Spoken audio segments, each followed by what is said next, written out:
ನಾನು ಕೈಲಾಸ ಮಾನಸರೋವರ ಯಾತ್ರೆಯನ್ನು ಮಾಡಿದ್ದೇನೆ. ಆ ಯಾತ್ರೆಯನ್ನು ಮಾಡುವುದಕ್ಕೆ ಒಂದು ಪ್ರೇರಣೆ, ಸ್ಫೂರ್ತಿ ಆದಂಥ ಒಂದು ಪುಸ್ತಕವನ್ನು ನಾನು ಓದಿದ್ದೇನೆ. ಆ ಪುಸ್ತಕವನ್ನು ಬರೆದವರು ಶ್ರೀ ಎಂ ಅಂಥೇಳಿ. ಎಂ ಅಂದರೆ ಮಮತಾಜ್ ಅಲಿ ಖಾನ್. ಅವರು ಮುಸ್ಲಿಂ ಕುಟುಂಬದಲ್ಲಿ ಹುಟ್ಟಿದ್ರು. ಅವರು ಎಲ್ಲಿ ಅಂದರೆ ಕೇರಳ ಸ್ಟೇಟ್ನಲ್ಲಿ ತಿರುವನಂತಪುರದಲ್ಲಿ ಹುಟ್ಟಿದ್ದಾರೆ. ಅವರು ಬಾಲ್ಯದಿಂದಲೂ ಸ್ವಲ್ಪ ಆಧ್ಯಾತ್ಮಿಕದಲ್ಲಿ ಆಸಕ್ತಿ ಇದ್ದರು. ಅವರು ಕೇವಲ ಒಂದು 8-10 ವರ್ಷಗಳಿದ್ದಾಗ ಹಿಮಾಲಯದಿಂದ ಬಂದಂಥ ಒಬ್ಬ ಯೋಗಿಗಳು, ಅವ್ರ ಹೆಸರು ಮಹೇಶ್ವರನಾಥ್ ಬಾಬಾಜಿ ಅಂಥೇಳಿ, ಅವರು ಬಾಲಕನಿಗೆ ಬಂದು ಆಶೀರ್ವಾದ ಮಾಡಿದರು. ಅದೆಲ್ಲ ಈಗ TV9ದಲ್ಲಿ ಒಂದ್ಸಲ ಬಂದಿದೆ. ಅದು ಅರ್ಧ ಗಂಟೆ ಪ್ರೋಗ್ರಾಮ್ ಆಗಿದೆ. ಅದೆಲ್ಲ ಬಂದಿದೆ, ನೀವೆಲ್ಲ ಬಹುಶಃ ನೋಡಿರ್ಬೋದು, ಕೇಳಿರ್ಬೋದು. ಆದರೆ ಮುಂದೆ ಏನಾಗ್ತದೆ, 18 ವರ್ಷಗಳಾದ ಬಳಿಕ ಎಂ ಅನ್ನೋರು, ಮಮತಾಜ್ ಅಲಿ ಖಾನ್ ಅಂಥೇಳಿ, ಅವ್ರೇನು ಮಾಡ್ತಾರೆ, ಮನೆಯಲ್ಲಿ ತಂದೆ ತಾಯಿಗೆ ಕೇಳದೆ ಮನೆ ಬಿಟ್ಟು ಹಿಮಾಲಯದತ್ತ ಪ್ರಯಾಣ ಮಾಡ್ತಾರೆ.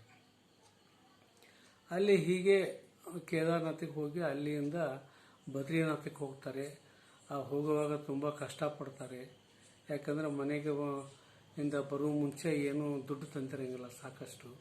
ಕಡೆಗೆ ಅವ್ರಿಗೆ ಏನಾಗ್ತದೆ, ಬದ್ರಿನಾಥ ಕ್ಷೇತ್ರದಲ್ಲಿ ಆ ಗುರುಗಳು, ಯಾವಾಗ ಅವ್ರಿಗೆ 8-10 ವರ್ಷ ಆಗಿತ್ತು ನೋಡಿ, ಅದೇ ಗುರುಗಳ ದರ್ಶನ ಆಗ್ತದೆ ಅವರಿಗೆ. ಅವ್ರ ಹೆಸರು ಮಹೇಶ್ವರನಾಥ್ ಬಾಬಾಜಿ. ಮಹೇಶ್ವರನಾಥ್ ಬಾಬಾಜಿಯ ಗುರುಗಳು ಯಾರಂತಂದರೆ ಇವರು ಮಹಾವತಾರ್ ಬಾಬಾಜಿ ಅಂಥೇಳಿ. ನೀವು ಮಹಾವತಾರ್ ಬಾಬಾಜಿ ಹೆಸರು ಕೇಳಿರ್ಬೋದು. ಯಾಕಂದರೆ ತಮಿಳುನಾಡಿನ ಸುಪ್ರಸಿದ್ಧ ತಮಿಳುನಾಡಿನ ನಟರಾದ ರಜನಿಕಾಂತ್ ಅವರು ಅವ್ರನ್ನ ಇದು ಮಾಡ್ತಾರೆ. ಪ್ರತಿ ವರ್ಷ ಒಂದು ತಿಂಗಳು ಅಲ್ಲಿ ಹೋಗ್ತಾರೆ. ಅಲ್ಲಿ ಆ ಮಹಾವತಾರ್ ಬಾಬಾಜಿ ಎಲ್ಲಿ ತಪೋನುಷ್ಠಾನ ಮಾಡಿದ್ದಾರೆ ಆ ಸ್ಥಳದಲ್ಲಿ ಹೋಗಿ ಒಂದು ತಿಂಗಳು ಕಳೆದು ಬರ್ತಾರೆ. ಮತ್ತು ಅದರಂತಲ್ಲಿ ಎಷ್ಟು ಕೋಟಿಗಟ್ಟಲೆ ಖರ್ಚು ಮಾಡಿ ಒಂದು ಆಶ್ರಮವನ್ನು ಸಹಿತ ಕಟ್ಟಿಸಿದ್ದಾರೆ. ಇದೆಲ್ಲ ನಾನು ಹೇಳೋ ಉದ್ದೇಶ ಏನಂತಂದರೆ, ಭಾರತದ ಒಂದು ಆಧ್ಯಾತ್ಮಿಕತೆಯಲ್ಲಿ ಈ ಗುರು ಶಿಷ್ಯ ಪರಂಪರೆ ಅಂತ ಏನು ಹೇಳ್ತಾರೆ, ಅದು ಬಹಳ ಮಹತ್ವತೆಯಲ್ಲಿ ಈ ಕ್ಷೇತ್ರದಲ್ಲಿ ಗುರು ಮತ್ತು ಶಿಷ್ಯ ಪರಂಪರೆ ಬಹಳ ಮಹತ್ವದ್ದು. ಇದಕ್ಕೆ ಜಾತಿ, ಮತ, ಭೇದ, ಕುಲ ಇದು ಯಾವುದೇ ಅದಕ್ಕೆ ಸಂಬಂಧಪಟ್ಟಿರುವುದಿಲ್ಲ. ಈಗ ಕರ್ನಾಟಕದಲ್ಲಿ ಉದಾಹರಣೆ ಹೇಳಬೇಕಂದ್ರೆ, ಇವರು ಮುಸ್ಲಿಂ ಕುಟುಂಬದಲ್ಲಿ ಶಿಶುನಾಳ ಶರೀಫರು ಹುಟ್ಟಿದ್ರು ಸಹಿತ ಅವರ ಗುರುಗಳು ಬ್ರಾಹ್ಮಣರಾದ ಗುರು ಗೋವಿಂದ ಭಟ್ರು. ಅದರಂತೆ ಇನ್ನು ಎಲ್ಲ ಕಡೆ ಬಹಳ, ಮತ್ತು ಫಕೀರೇಶ್ವರ ಗುರುಗಳು ಅವರು ಬಿಜಾಪುರದ ಒಂದು ಫಕೀರರು, ಅವರು ಮೊಮ್ಡನ್ಸು. ಹೀಗೆ ಯಾವುದೇ ಆಧ್ಯಾತ್ಮಿಕ ಕ್ಷೇತ್ರದಲ್ಲಿ ಮತ ಭೇದಗಳು ಇರುವುದಿಲ್ಲ. ಯಾಕಂದರೆ ಎಲ್ಲ ಗ್ರಂಥಗಳು, ನಮ್ಮ ಜಗತ್ತಿನಲ್ಲಿ ಎಷ್ಟು ಮತಗಳು ಹುಟ್ಟಿವೆ, ಧರ್ಮಗಳು ಹುಟ್ಟಿವೆ, ಎಲ್ಲದರ ಒಂದು ಮೂಲ ತತ್ವ ಅಂದರೆ ದೇವರು ಒಬ್ಬನೇ. ಯಾಕಂದರೆ ಶಿರ್ಡಿ ಸಾಯಿಬಾಬಾ ಹೇಳ್ತಾ ಇದ್ರು, ಸಬ್ಕಾ ಮಾಲಿಕ್ ಏಕೈ ಅಂತೇಳಿ. ಅದು ನೀವು ಏನಾದರೂ ಕರ್ಕೊಳ್ಬೋದು. ಆ ಪರವಸ್ತು ಏನು ಸತ್ಯ ಬ್ರಹ್ಮ ಇದೆ, ಅದು ಯಾವುದಾದ್ರೂ ಹೆಸರಿನಿಂದ ಕರೀಬೋದು. ಅದಕ್ಕೆ ನಾಮ ರೂಪ ಏನೂ ಇಲ್ಲ. ಅದು ಒಂದು ನಿರಾಕಾರ ಅಂತ ಹೇಳ್ಬೋದು.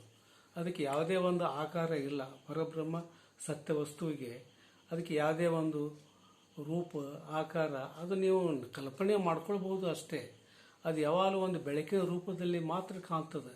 ಅದನ್ನು ಬಿಟ್ಟರೆ ಬೇರೆ ಒಂದು ಮನುಷ್ಯನ ಆಕಾರ ಆಗಲಿ, ಯಾವುದೇ ಆಕಾರ ಆಗಲಿ, ಪಶು ಪಕ್ಷಿ ಆಕಾರದಲ್ಲಿ ಅದು ಕಾಣುವುದಿಲ್ಲ.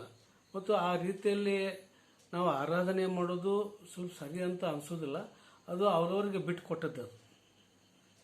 ಆದರೂ ಸಹಿತ ಎಷ್ಟೋ ನಮ್ಮಲ್ಲಿ ಜಗತ್ತಿನಲ್ಲಿ ಎಷ್ಟೋ ಧರ್ಮಗಳು ಹುಟ್ಟಿಕೊಂಡಿವೆ. ಉದಾಹರಣೆಗಾಗಿ ಈಗ ಜೀಸಸ್ ಕ್ರೈಸ್ಟ್ ಅವನು ಏನು ಮಾಡ್ದ, ಅವನು ಕ್ರಿಶ್ಚಿಯನ್ ಧರ್ಮ ಇದೆ, ಅವನು ಹೇಳೋದವನು ಮೈ ಫಾದರ್ ಅಂತೇಳಿ. ಫಾದರ್ ಅಂದರೆ ಯಾರು? ಪರಬ್ರಹ್ಮ ಸತ್ಯ ಅಷ್ಟೇ. ಅವನು ನಾನೇ ದೇವರು ಅಂತಾನೆ ಎಲ್ಲಿ ಹೇಳ್ಕೊಳ್ಳಿಲ್ಲ. ಅವನು ಡಿವೈನ್ ಲೈಟ್ ಅಂತ ಹೇಳಿದ. ಲೈಟ್ ಅಂತಂದ್ರೆ ಏನು? ಪ್ರಕಾಶ. ಈಗ ಅದು ಒಂದು ಪರಬ್ರಹ್ಮ ಸತ್ಯವು ಅದರ ಸತ್ಯ ಸಾಕ್ಷಾತ್ಕಾರ ಆಗಬೇಕಾದ್ರೆ, ದರ್ಶನ ಆಗಬೇಕಾದ್ರೆ ಬೆಳಕಿನ ರೂಪದಲ್ಲಿಯೇ ಆಗ್ತದೆ. ಅದನ್ನು ಬಿಟ್ಟು ಬೇರೆ ರೂಪದಲ್ಲಿ ಆಗ್ತದೆ ಅನ್ನಲಿಕ್ಕೆ ಸಾಧ್ಯ ಇಲ್ಲ.